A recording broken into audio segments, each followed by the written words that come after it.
Okay, Sita ji. शितौ षट्पञ्चाशद्विसमधिकपञ्चाशदुदके हुताशे द्वाषष्टिश्चतुरधिकपञ्चाशदनिले दिवि द्विश्चत्रिंशन् मनसि च चतुष्षष्टिरिति ये मयूखास्तेषामप्युपरि तव पादाम्बुजयुगम्. Very nice. Beautiful. லக்ஷ்மி மாமி சொல்லுங்க சொல்லுங்க மாமி. மாமியை மிஸ் பண்ண எப்படி அது எப்படி மாமி நீங்க சாண்ட் பண்ணுங்க. Thanks சீதாஜி.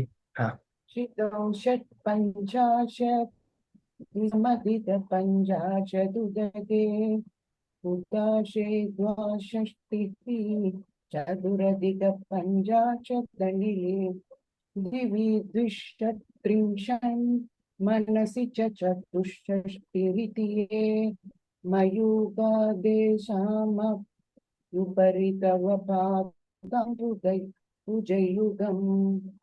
Very nice. Thank you, Sri Vidyaji. ஞாபகம் கொடுத்தினேன்.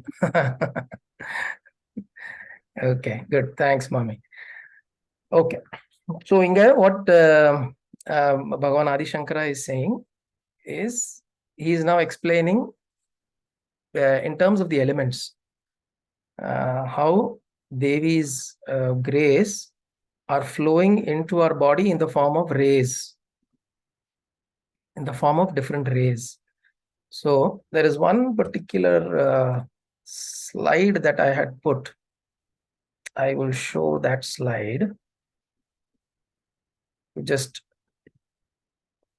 articulate this particular idea.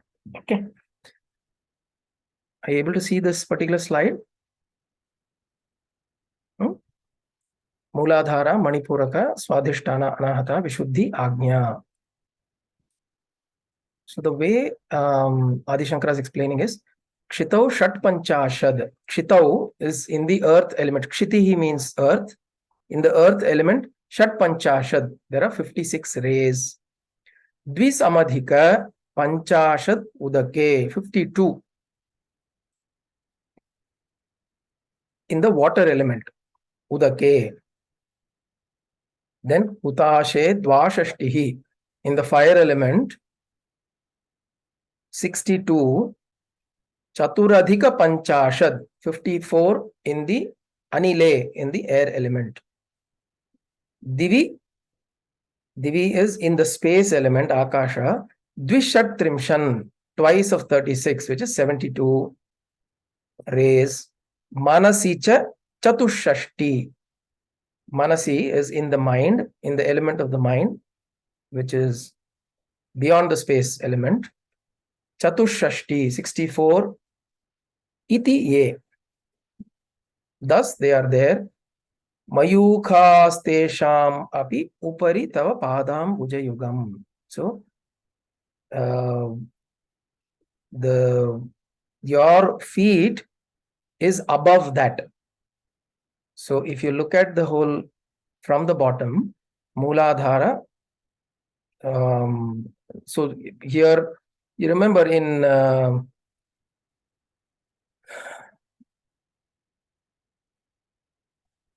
Saundarya Lahari, Adi Shankara follows the Vamakeshwara Tantra, which is slightly different from the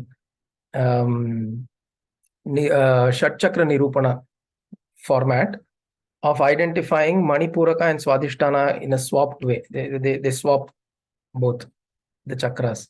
So he says Mooladhara, Manipuraka, Swadhisthana, Anahata, Vishuddhi, and Agnya.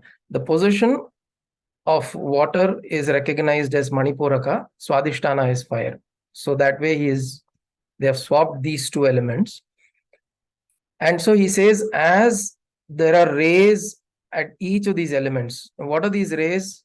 These rays are different tattvas that are active in these elements, which means in the earth element, where it is the so just a kind of a mapping between various things. So when you say 56 rays, what it means is, you see on the right, 5 tanmatras, panchabhutas, jnanendriyas, karmendriyas, then antahkarana, kala, prakriti, purusha, mahat, 56.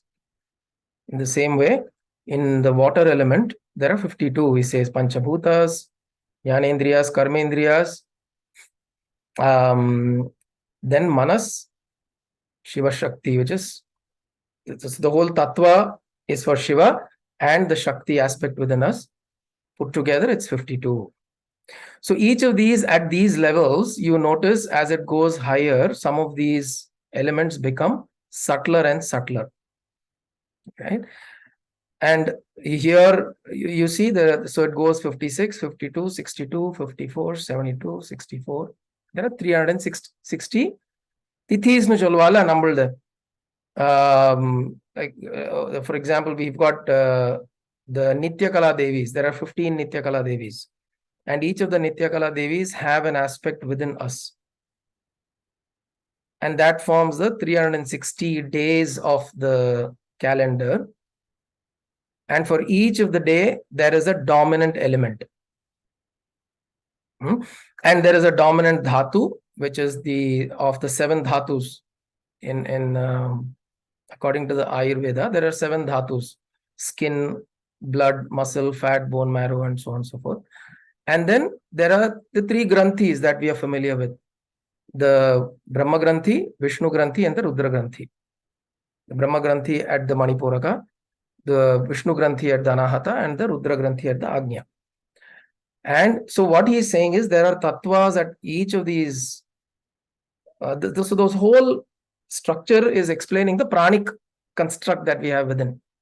So if you have seen any diagram that shows how prana flows through the nadis, you will see many wire-like things, channels that will flow through various parts of the body. So there are 72,000 nadis. Nadis are nothing but pranic channels through which prana flows. So he's explaining that there are so many of these that flow through the body, and they flow like rays of your grace. So it is your grace, and your feet, Tava Padam Bujayugam, Pada Ambuja, which is the lotus feet, is above the Agnya. So if you look at the element, space is still the Vishuddhi, and then you have Agnya, which is the Manas. If you look at it as elements, because elements are earth, water, fire, air, and space. And Manas is considered as the 6th element, because Manas is still in the material realm. And whereas Devi's feet, it is above that. Devi's feet is above the Manas. So going back to this, how she's explaining, Adi Shankara is explaining like this, right?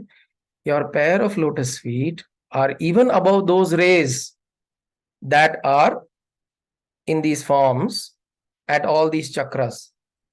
Your feet is above, but where do these rays emanate from? They emanate from your feet. So the rays emanate from your feet. And if you notice, there's a lot of importance given to feet. Pada. In fact, even in the second verse, where Adi Shankara talks about what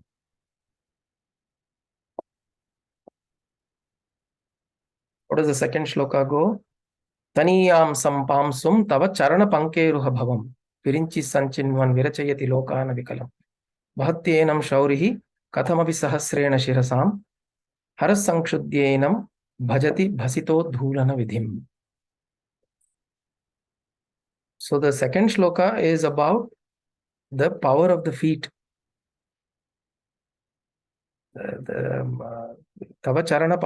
So from the feet, this whole creation, destruction, and the whole sustenance, all of those activities are happening by the grace of your feet. Now that you keep it as cosmic principle, right? You keep it aside. Okay, this whole creation, everything is happening from Devi, from Mother. But what is happening inside you is also happening because of her grace. The energy, Shakti, that is flowing within us is Devi. I'm able to open my eyes, I'm able to see, I'm able to move around, I'm able to listen, hear, touch, taste, I'm able to grasp, I'm able to walk, I'm able to sit, stand, talk, communicate, think. All of this is Shakti. When I have a potential to do something, that is Shiva. When I activate it, it is Shakti. So Devi, that grace that he is talking about in the form of rays, is flowing from Devi's feet and it's flowing into our whole being.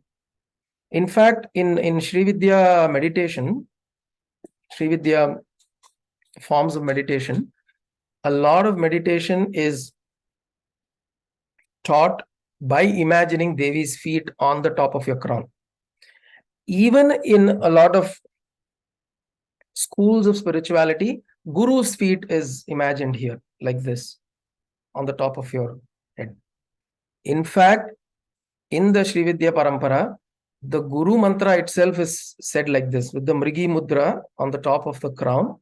The Guru mantra is chanted like that. The Mriga Mudra, they keep it like this and they chant, which means the whole visualization is that a Guru or your mother, Devi, Devi, whoever, is seated here on your crown, and from there, her grace is flowing down through our whole being and activating these tattvas within us. Only when these tattvas operate in the right way, we can do what we want to do. We can do what we need to do. Right? Imagine suddenly, if suddenly someone's body gets paralyzed for some reason, some nerve gets pulled and gets paralyzed, they'll not be able to sit and do dhyana, meditation, all of that, right? So in most of our, in fact, the whole nyasa procedure that we have, those are familiar with nyasa that we do. For example, in Rudram, we do Shuddha Spatika Sankasham Trinetram Panchavaktarakam. We do the whole dhyanam of Shiva and then we do nyasam. Arkana, Shiva, Krishna Arcana. I don't know, Krishna remembers the nyasam. How does it go? न्यासम சொல்லுடா ஞாசம் ஞாபகம் இருக்கா உனக்கு சிவ கிருஷ்ணா? கரண்யாசம் பத்தி சொல்றேன். அதேதான் ஞாசம் start எப்படி வருது?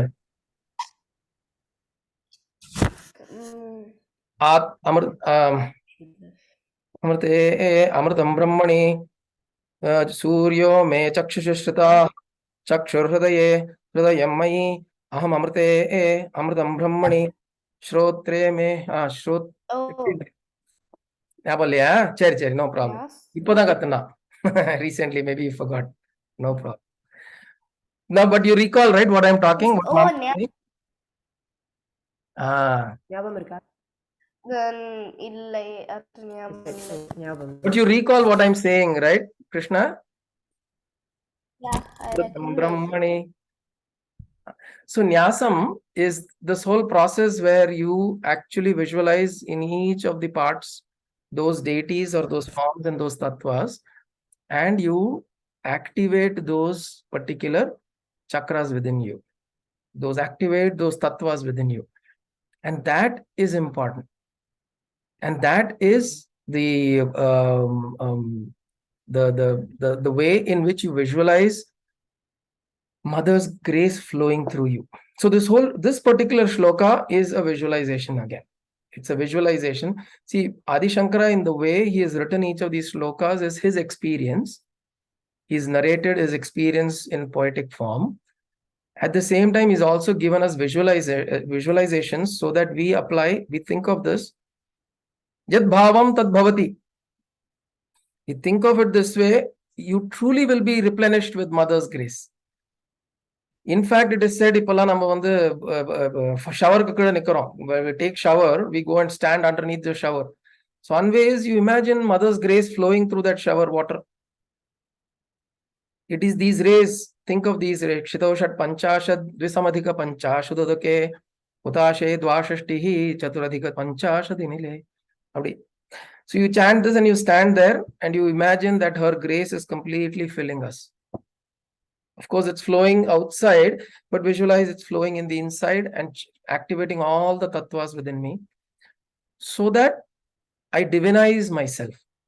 The whole process is to divinize yourself. Once we divinize ourselves, then the actions that we do will follow that intention.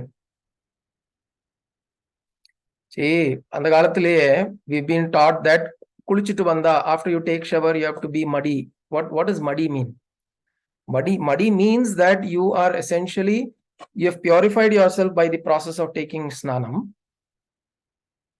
And then subsequently you have to maintain yourself in a way, because now you are going to go into the altar, Garbhagraha, to be present in front of the Lord and do your rituals and puja. So you want to be pure when you go in there. So when you think that when you are having Mother's grace and all those rays are filling you up like this, you will feel energized and charged and pure. So your actions will follow that.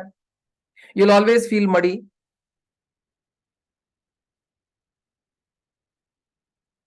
Actually, in the true sense, நிறைய தேவி உபாசகாலாம் வந்து சக்தி உபாசனை பண்றவங்களுக்குலாம் தீட்டு கிடையாதுன்னு சொல்லுவா. Because you're constantly divinizing yourself. Constantly divinizing yourself. மடியாவே இருந்துருக்கும். Keeping yourself with that muddy. So this is one way of visualizing this. The other way is the feet is given a lot of importance. Feet, because feet is extremely important in any form of spiritual practice. The feet of the Guru, the feet of the Devi, the feet of the Devata, the feet of the Perumaloda, Narayana's feet. Sharanagati, you do Sharanagati where? You do at the feet. Tava Sharanapadam Pujayugam. Tava Sharanapadam Pujayugam. It is her feet. So we can say at her feet I am prostrating. Tava Charana Sharanam. And the word illa, I'm just saying. The pada is Charana. But I can say I am doing Sharanam at your feet. So feet is important because it is through the feet you associate the symbol of that concept.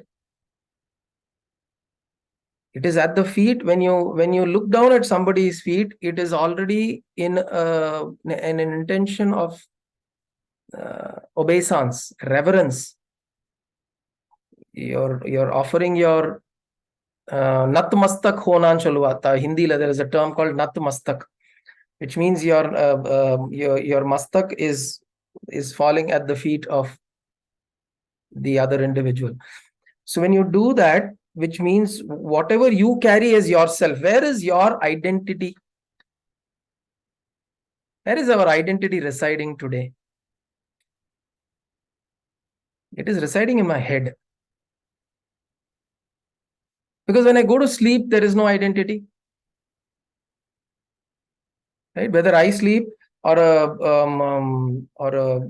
Prime Minister sleeps, or a military man sleeps, or a great business tycoon sleeps, or a baby sleeps, or everybody sleeps. We all sleep. When we all sleep, we all sleep. There is no identity there. The identity is always when we wake up, it's in the head. So what you're doing in the process of recognizing the feet, so Mother's feet, Devi's feet is here. You are prostrating yourself at the feet, which means you're taking off your identity and placing it at her feet. Adhanalada idilalla, even if you see apasmara in Dakshinamurti's symbol, you will see he's the representation of ego. His head, and in most cases, in most archetype of different deities, you will see some kind of asura will be at the feet of the devata. Asura's head will be at the feet. Because the head essentially defines your identity, what you are, how you define yourself. I am this, I am that. Or aham bhavam. The bhava of aham is essentially in the head. So a head going to the feet is an important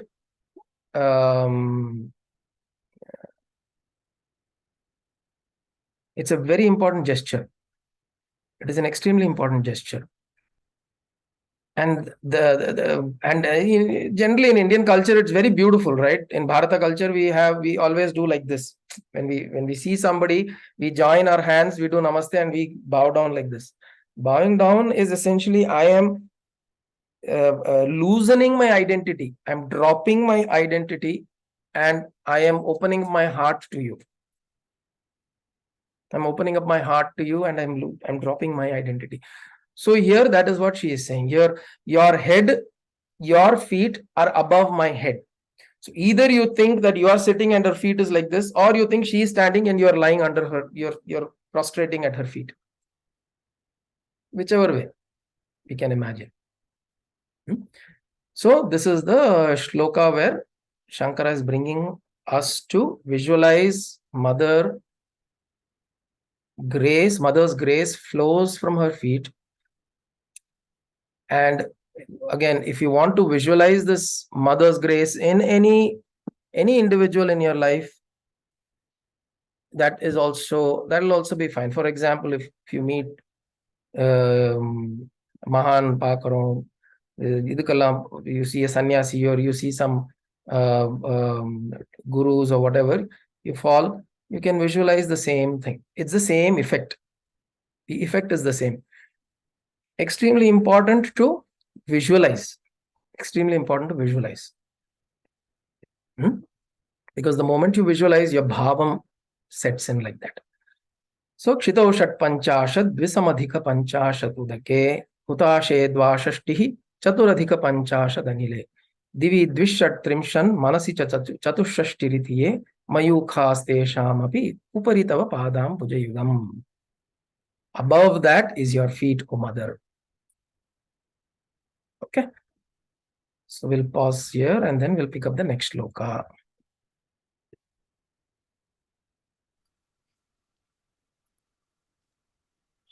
शरज्योत्स्ना शुद्धां शशियुत जटाजूटमकुटां भरत्रासत्राण स्फटिक घटिका पुस्तककरां सकृन्नत्वा नत्वा कथमिव सतां सन्निदधते मधु क्षीरद्राक्ष मधुरि मधुरीणाः panitayah. Beautiful. Sharad Jyotsna Shuddham. So Jyotsna, do you know which Devi is spoken about here? No.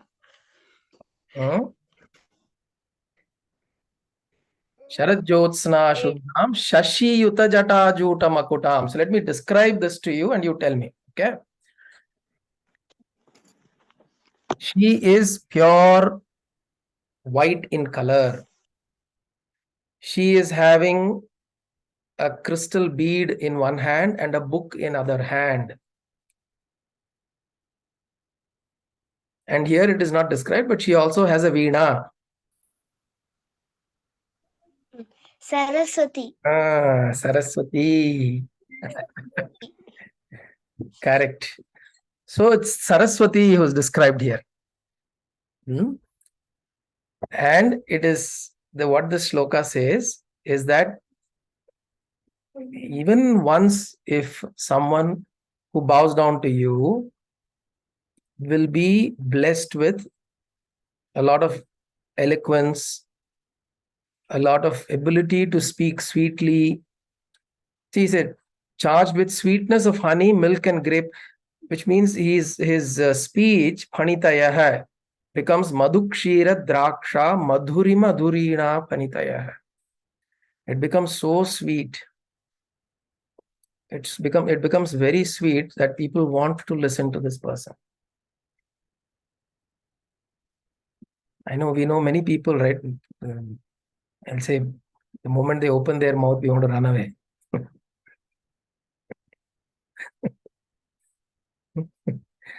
People, they open their mouth, he's got either what comes out of their mouth is not always very pleasing, or it's either there's some complaint or the other about the world, about life, or something is always wrong.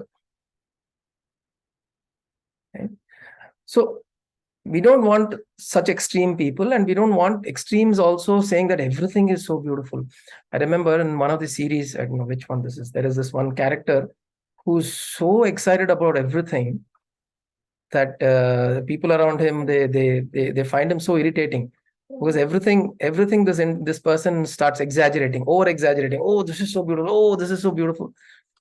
So that also we don't want, right? At certain point in time, we don't want these extremities. We want somebody who is to some extent practical in what the way perceive the world, and also presents you a hopeful, gives you an image of hope.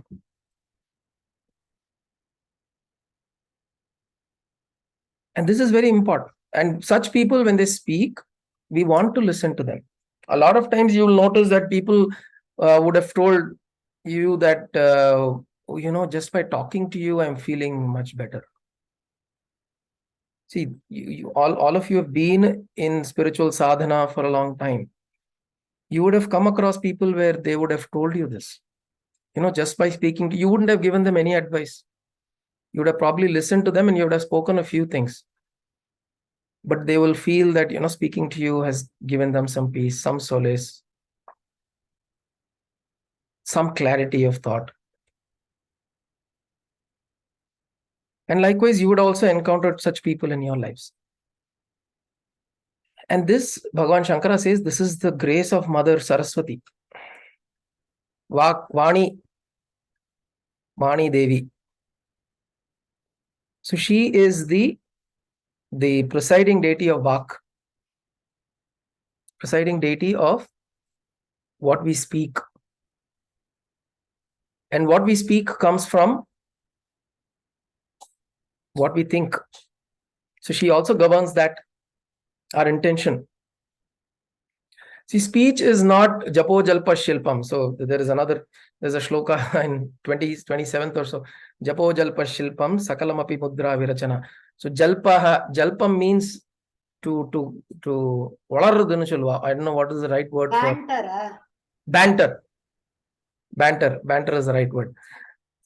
So we are not talking about bantering here. We're not talking about oral. We are talking about when you're speaking something, it is driven by your thinking, and your thinking is driven by your intention. So if the right words have to come out, then you have to have the right intention. And it's not always the case that you have the right intention, the right words may come out. No, it's also possible that you may get misunderstood, because a lot of times this happens to us. This is not what I meant. We say this, right? No, this is not what I meant. This is what I mean. Then you try to re-explain yourself entirely. What's happening here? Your intention is something, but something else came out, or something else was understood. So Saraswati, if you look at it, is operating at all levels. She's operating at the level of your intention, operating at the level of your thoughts, operating at the level of your speech, the words that you're delivering, the articulation that you do. She is also at the level of receptivity of the other person.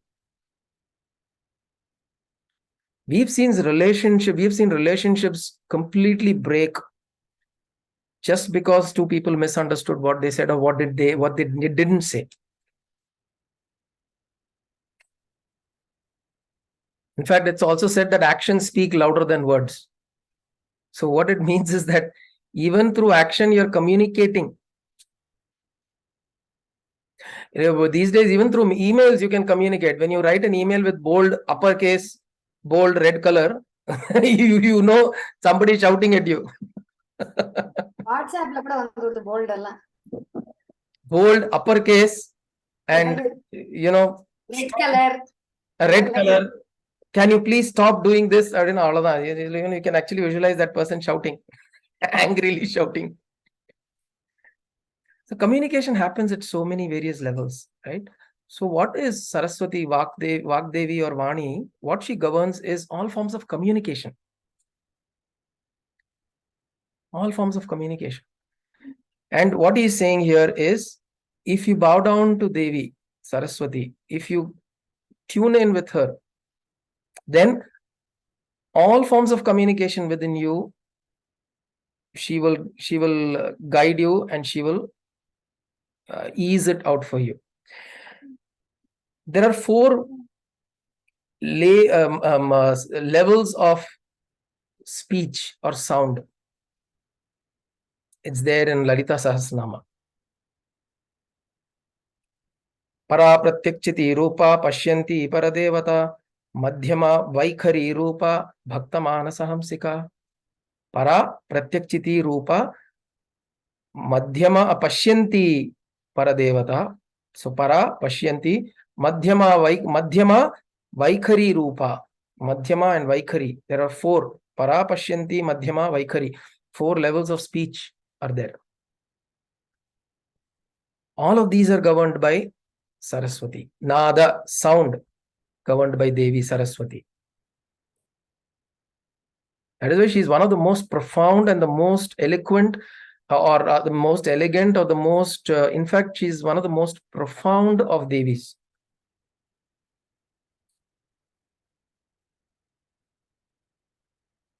Para is the subtlest form of sound. Now let's start with Vaikhari. Vaikhari is the sound that you make. We make human sound or the sounds that we hear. Not just human sounds, the sounds that we hear. For simple understanding, you can say 20 to 20,000 hertz is what is our range. Some amount of infra frequencies we can't hear, other animals can hear. Ultra frequencies, some other animals can hear. But then the sounds that are made through ahata, which means the collision of 2 substances, 2 things come together, there is sound that is produced. Anahata is this chakra here. Anahata means this is unstruck sound. The sound that comes in the Anahata chakra, it's called Anahata. Anahata means there is no, the sound that you hear here is unstruck. It is not struck by 2 material things. That's why it's called Anahata. But that besides, ahata sound is any sound. So here also the vocal cords, there is some level of friction that's happening. Air is passing through the vocal cord and then hence sound is coming out. So there is some friction between 2 substances, 2 material. Struck sound, ahata, it's all struck sound. So this is sound, this is Vaikhari.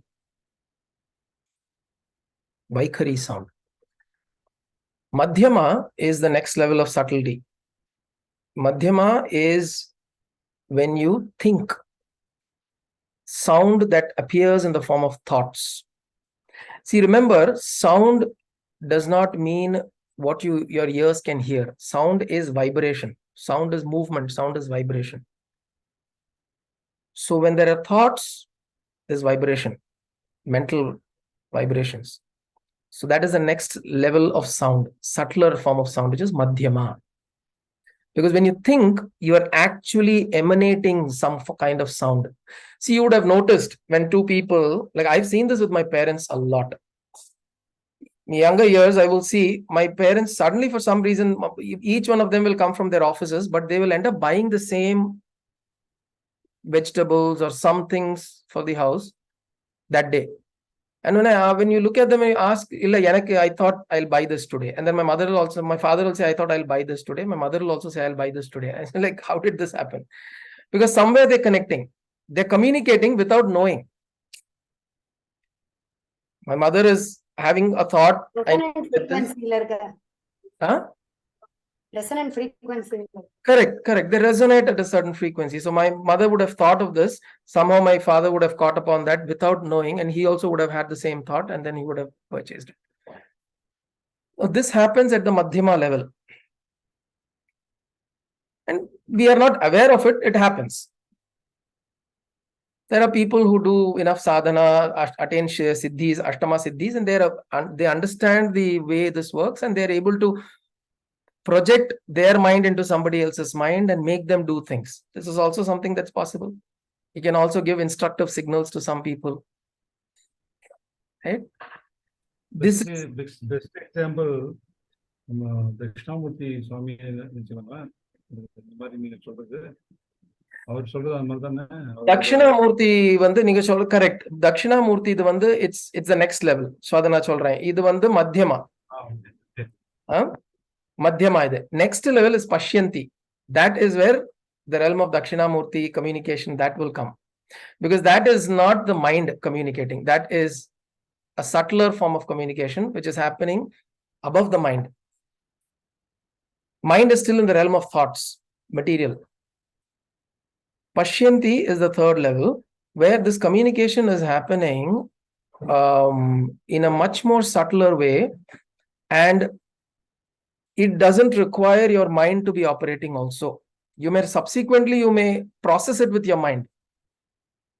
You may process it with your mind, but a certain understanding may dawn upon you.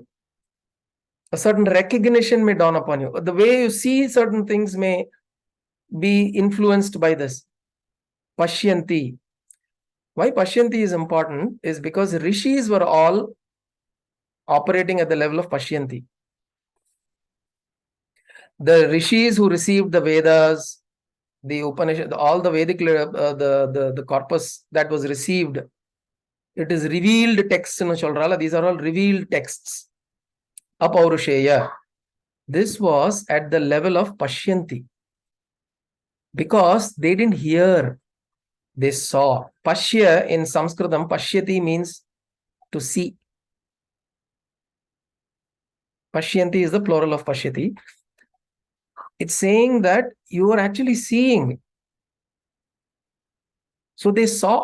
That is why they were called as seers. If you see in our literature, English, whenever they translate a rishi or a sage, they're translated as seers.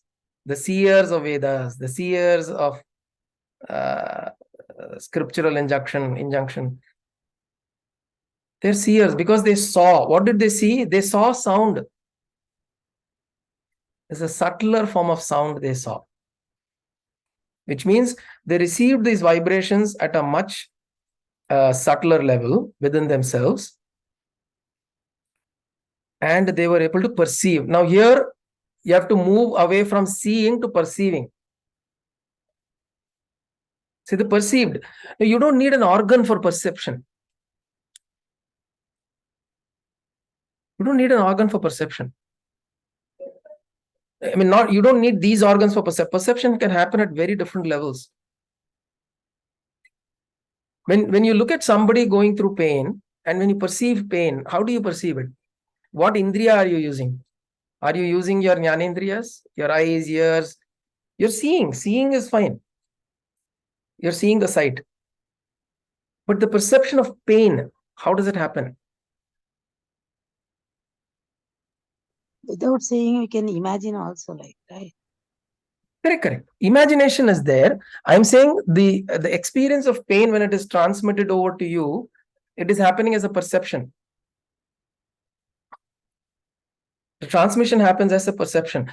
Now, this is just in our colloquial interaction.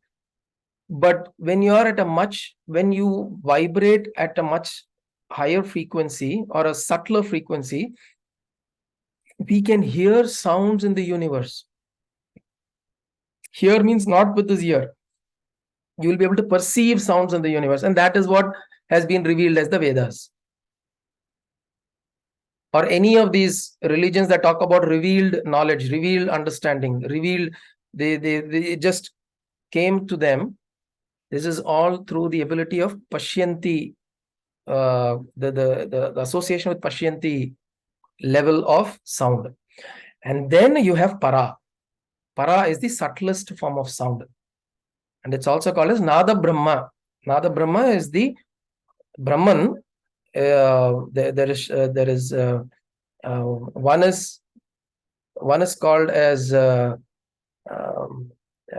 Shabda Brahman or Nada Brahman. The other is Saguna Brahman. See, in Brahman, one is Nirguna and there is Saguna. In Saguna itself, there are two. One is in the form, the other is sound. Nama Rupa. Nirguna, absolutely no form, no nothing. Saguna is form and sound. And sound, that Brahman is referred to as Shabda Brahma or Nada Brahma. This is the form of para. This is the subtlest form of sound or vibration, which we don't have that kind of access to.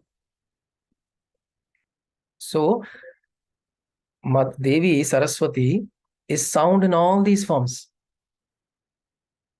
In all these layers of subtlety, she's existing.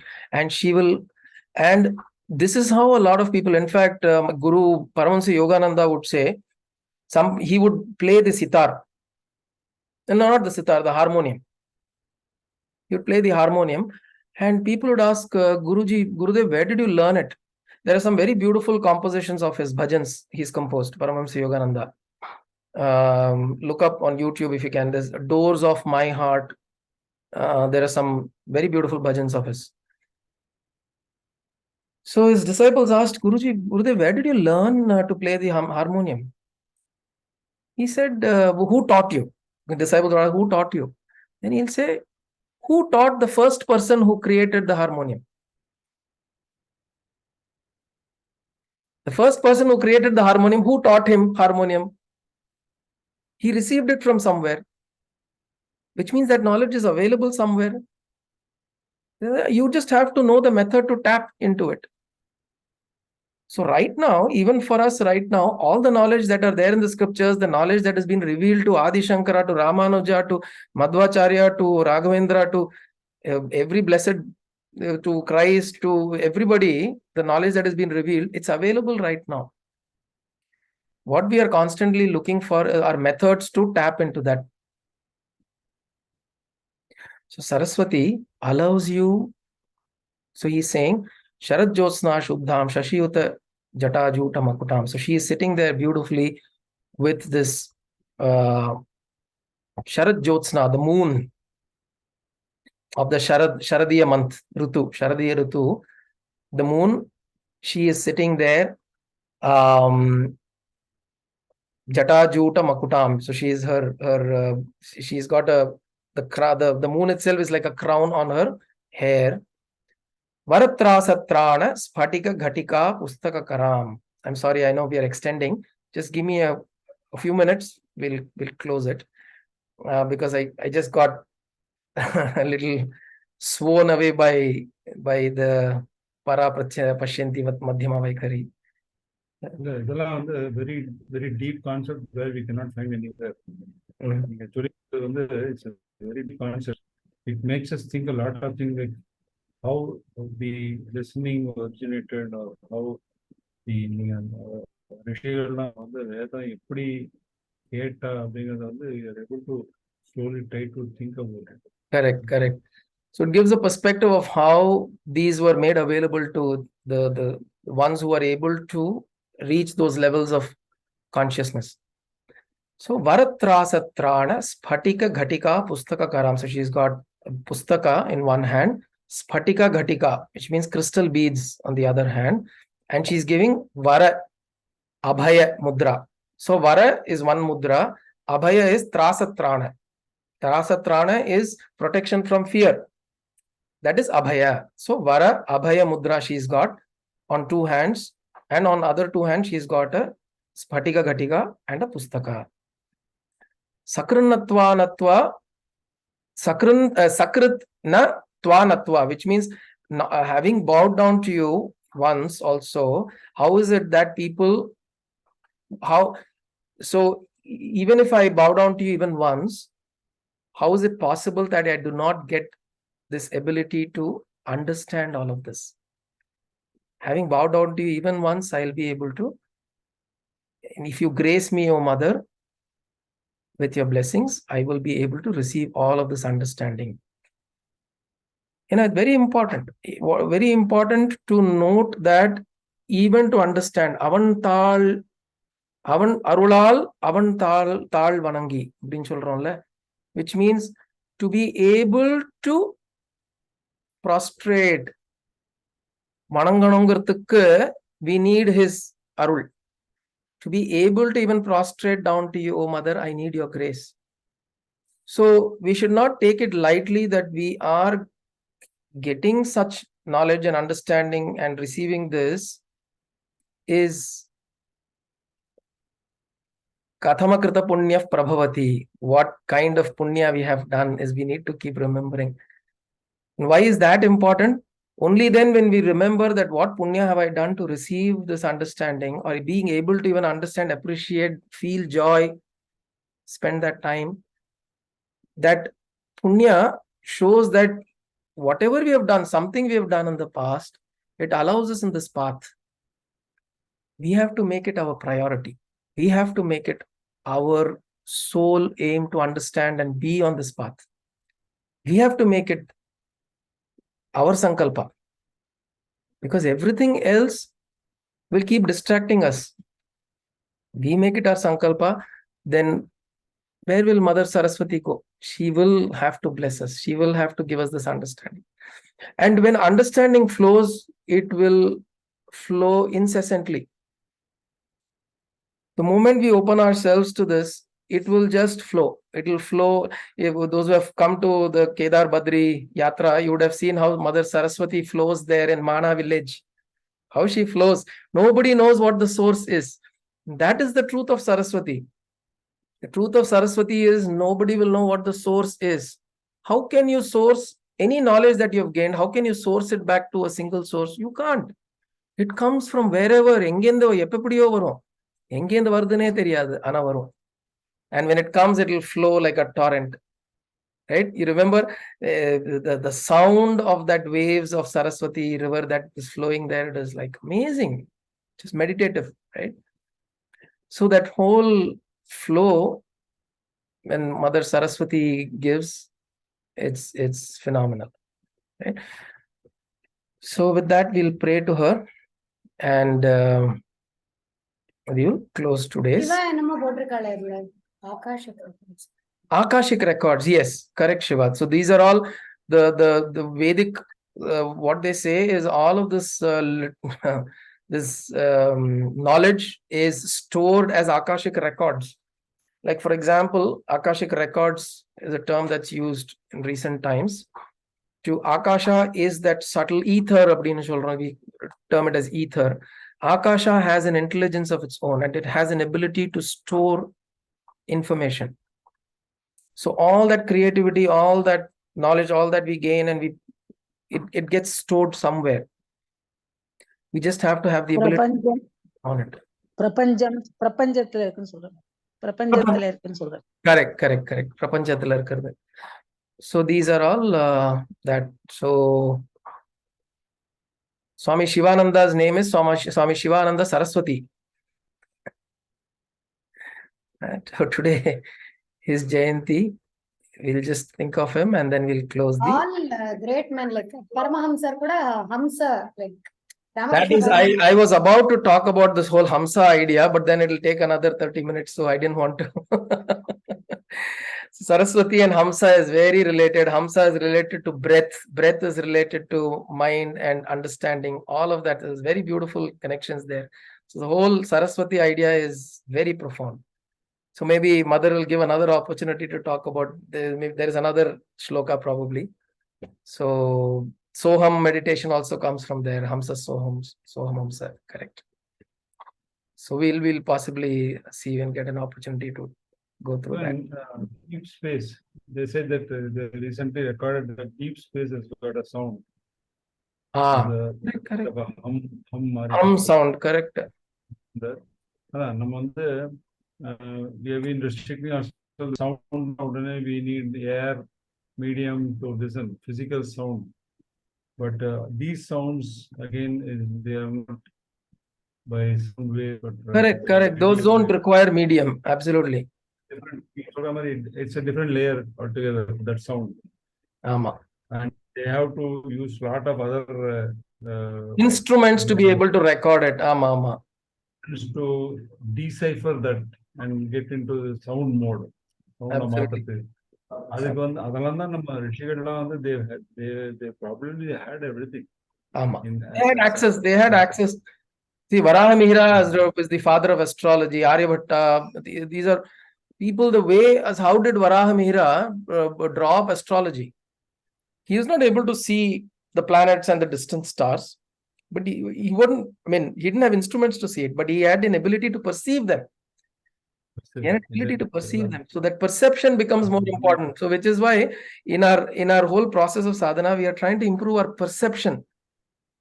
The ability to so the ability to perceive.